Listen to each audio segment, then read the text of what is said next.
Alors, quelles sont la nature des principaux besoins, parce qu'ils sont loin d'être exhaustifs, de ces publics? Alors, premièrement, une grande thématique apparaît, c'est l'accès au droit.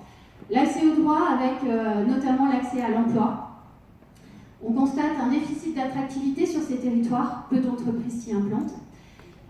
Et du coup, bien évidemment, la conséquence directe, c'est qu'il y a moins d'emplois.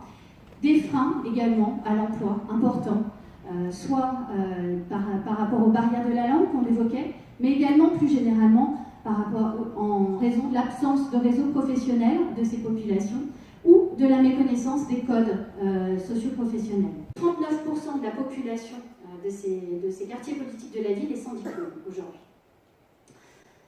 Accès au logement. Le parc social aujourd'hui, c'est 24% de l'offre immobilière et 67% du public de ces territoires sont éligibles à un logement social. Donc en conséquence, ça veut dire quoi? Ça veut dire qu'on a une offre contre 6 demandes. 30% des recours DALO aujourd'hui, donc DALO, un droit opposable au logement, ont une issue favorable. Et il faut savoir même plus précisément que dans ces recours DALO, ça concerne essentiellement de l'hébergement d'urgence. D'accord? Donc on n'est pas sur des logements pérennes.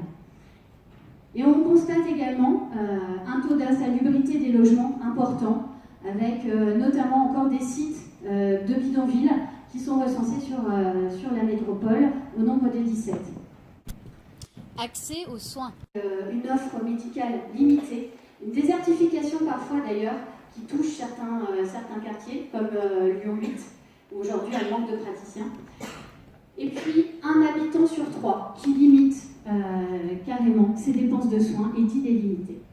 Des problématiques très importantes, plus importantes en tout cas dans ces quartiers, avec notamment des problématiques de santé mentale et d'addiction. Deuxième grande thématique qui apparaît, c'est la mobilité sur les territoires. Voilà. La mobilité sur les territoires, on le sait, c'est une évidence, mais souvent ils sont plus éloignés, ça manque de dessertes, ou en tout cas c'est plus compliqué au niveau des transports. Pour autant, 90% des travailleurs nationaux dans ces quartiers politiques de la ville disent avoir besoin de leur voiture pour se rendre au travail. Et ceci dit, sur la métropole, 36% des ménages ne sont pas véhiculés dans ces QPV. 4% seulement de recours à la tarification sociale pour les abonnés TCL. Enfin, dernière grande thématique, et pas des moindres, ce sont les relations sociales.